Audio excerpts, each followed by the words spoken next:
Hello guys! Luto ako guys ng ginataan na langka.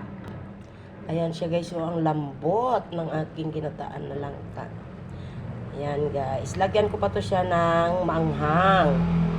Mamaya, pag patuyo-tuyo na ilagay ko na yung maanghang.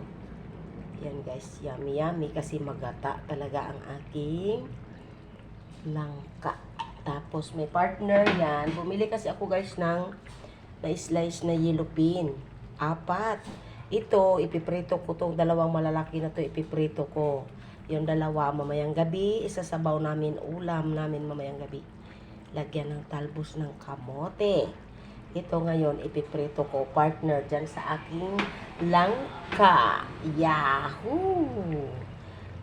Yan. Pag tuyo-tuyo na yan guys, ilagay ko yung unang gata na purong-puro yon na gata.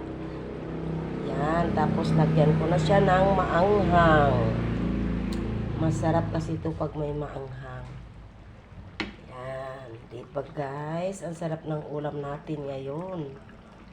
Yan, oh grabe, oh magata talaga. Kasi maliit lang itong langka na binili ko. Inano ko, tawag ni? Binagyan ko, bilinan ko ng gata. 2 gata na malalaki para magata talaga. Kasi masarap talaga dito sa langka na ginataan ay talagang magata. Ayan siya guys.